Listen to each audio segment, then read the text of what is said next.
Si vous démarrez dans l'investissement immobilier, mais que vous avez besoin d'éclaircissements en matière de fiscalité, eh bien, vous êtes au bon endroit. Bonjour, je suis Jean-Valéry du blog immogagnant.fr et je vous souhaite la bienvenue dans ce nouveau partage immobilier.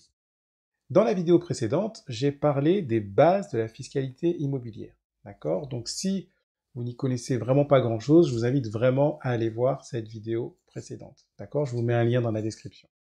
Dans cette nouvelle vidéo, je vais vous dresser un panorama des différents régimes fiscaux qui existent, d'accord, des principaux régimes fiscaux, pour que vous puissiez être à même de choisir le régime fiscal qui vous correspond. Donc ça va être une vidéo courte, précise, concise. Je vous invite tout de même à prendre un cahier et un stylo histoire de prendre des notes, et on démarre, c'est tout de suite après la citation aspirante.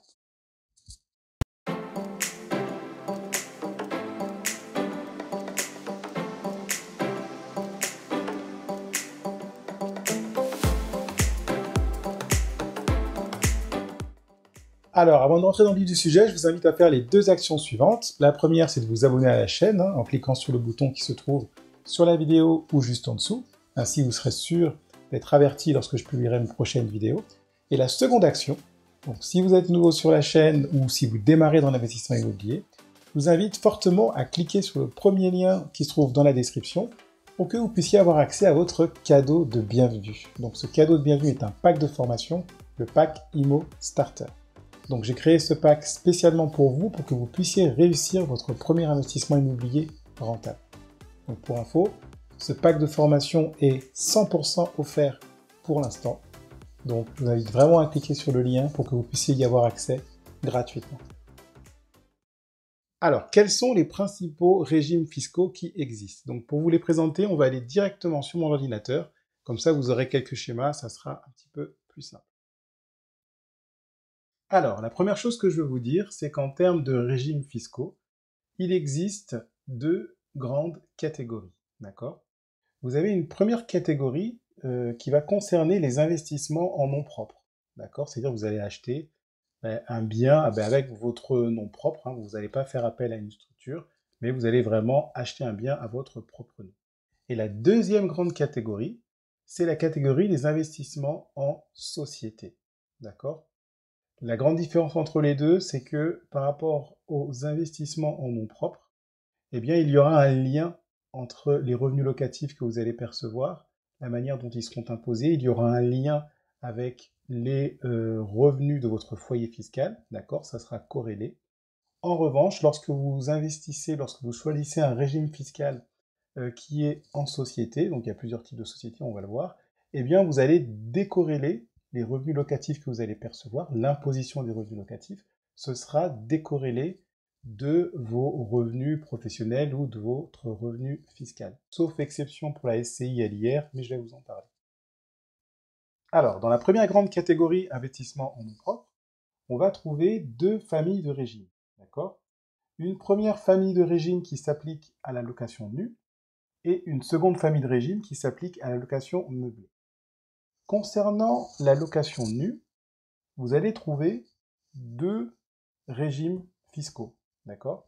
Donc précision, pour ces deux régimes fiscaux-là, les revenus locatifs que vous allez percevoir, on les appelle des revenus fonciers, d'accord?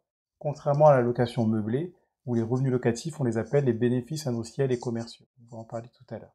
Mais pour la location nue, les revenus locatifs, on parle de revenus fonciers. Donc, dans cette famille de régimes, vous avez un premier régime fiscal qui s'appelle le microfoncier. C'est un régime qui vous permet d'avoir un abattement de 30% sur vos revenus locatifs perçus pendant l'année, donc vos revenus fonciers. D'accord? Donc, pour pouvoir utiliser ce régime, il faut que vos revenus locatifs perçus, donc vos revenus fonciers perçus, donc pendant l'année, soient inférieurs à 15 000 euros. D'accord? Il y a un plafond de 15 000 euros. Donc, comment ça fonctionne? Dans la vidéo précédente, je vous parlais de base imposable. Donc, si on reprend notre exemple de la vidéo précédente, si vous avez des revenus locatifs qui s'élèvent à 10 000 euros, d'accord, et que vous utilisez le régime microfoncier, eh bien, vous aurez un abattement de 30%, c'est-à-dire que sur ces 10 000 euros, vous allez pouvoir déduire de manière forfaitaire 30%, d'accord? Et une fois que vous aurez déduit ces 30%, le montant qui vous reste, ça sera votre base imposable, d'accord? Donc la base sur laquelle le calcul de l'impôt va se faire. Donc si vous avez gagné 10 000 euros en revenus locatifs et que vous utilisez le régime microfoncier, eh bien vous allez pouvoir enlever 30%, il vous restera 7 000 euros de base imposable, 7 000 euros sur lesquels les impôts vont se calculer. Donc ce régime peut être intéressant si vous louez votre bien en nu et si vous avez peu de choses à déduire, d'accord? Donc c'est à vous de faire votre calcul. Est-ce que l'ensemble des choses que je peux déduire est inférieur à cette enveloppe de 30%? Ou alors, est-ce que c'est supérieur? Donc si c'est inférieur parce que vous avez acheté un bien avec peu de travaux, qui est quasi neuf, donc vous n'avez pas grand-chose à déduire, mieux vaut prendre le régime microfoncier parce que l'enveloppe de 30% sera plus avantageuse pour vous. Maintenant, si vous avez pris un bien avec travaux par exemple, que vous avez donc des travaux à déduire et que l'enveloppe des 30% du coup est insuffisante, dans ce cas-là, il est mieux de passer au régime réel, d'accord, qui est le deuxième régime de cette famille, où là, c'est-à-dire que vous allez calculer vous-même tout ce que vous pouvez déduire et vous allez le déduire automatiquement. C'est-à-dire que si vous avez 5 000 euros à déduire entre les charges, les travaux, eh bien, dans notre exemple de 10 000 euros, vous aurez 10 000 euros de revenus locatifs, d'accord, revenus fonciers, moins 5 000 euros de déduction, et il vous restera 5 000 euros de base imposable, d'accord? Et ce qui est bien avec ce régime réel, c'est que si vous avez beaucoup plus à déduire que vous n'avez perçu de revenus locatifs, eh bien, vous pouvez avoir ce qu'on appelle un déficit foncier. Et là, ce déficit foncier, ça a beau s'appeler déficit, mais c'est quelque chose de très avantageux pour vous, parce que ça va vous permettre déjà de ne pas payer d'impôts. Et la deuxième chose, c'est que ce déficit foncier va pouvoir venir réduire les revenus de votre foyer fiscal. D'accord? Mais j'en parlerai un peu plus dans une autre vidéo. On passe à la deuxième famille de régimes. Donc, c'est la famille de régime qui s'applique à la location meublée. D'accord? Donc là, vous avez plusieurs types de régimes fiscaux. Vous avez le LMNP, microbic. D'accord? Donc, c'est à peu près comme le microfoncier, mais appliqué à la location meublée. C'est-à-dire que vous avez un abattement forfaitaire. Donc là, dans ce cas, c'est un abattement de 50%, d'accord? Et le plafond de vos recettes peut aller jusqu'à 70 000 euros, d'accord? Donc, souvenez-vous que là, on est en LMNP, donc on ne parle plus de revenus fonciers, mais là, on va parler de recettes, d'accord? De bénéfices industriels et commerciaux. Deuxième type de régime que vous avez en LMNP, c'est le régime réel simplifié, d'accord? Donc ça, c'est un régime qui est très avantageux parce que vous pouvez déduire pas mal de choses, d'accord? Vous pouvez déduire évidemment les travaux, vous pouvez déduire aussi les frais de notaire, vous pouvez déduire les frais d'agence, vous pouvez déduire différentes charges. Et ce qui est surtout très intéressant, c'est qu'avec ce type de régime, vous pouvez déduire l'amortissement du bien, d'accord? Donc c'est une partie de la valeur du bien que vous pourrez déduire chaque année. Et donc toutes ces choses-là font que votre base imposable arrive très souvent à zéro. Et ce qui fait que si votre base imposable est à zéro, vous n'allez pas payer d'impôts. Donc ça, c'est un régime très avantageux. Et vous avez également le régime LMP, toujours dans cette catégorie, dans cette famille de régimes, donc loueur meublé professionnel. Donc la grande différence, c'est que vous passez dans cette catégorie à partir du moment où les bénéfices que vous percevez, d'accord, les revenus locatifs que vous percevez de votre location meublée sont supérieurs à 23 000 euros à l'année, d'accord? Si vous avez dépassé le seuil des 23 000 euros à l'année, bien en général, là, vous êtes censé utiliser le régime loueur meublé professionnel, d'accord? Donc vous avez à la fois aussi du microbic et vous avez à la fois du régime réel. Et enfin, là, on passe à la deuxième catégorie, donc qui est l'investissement en société. D'accord?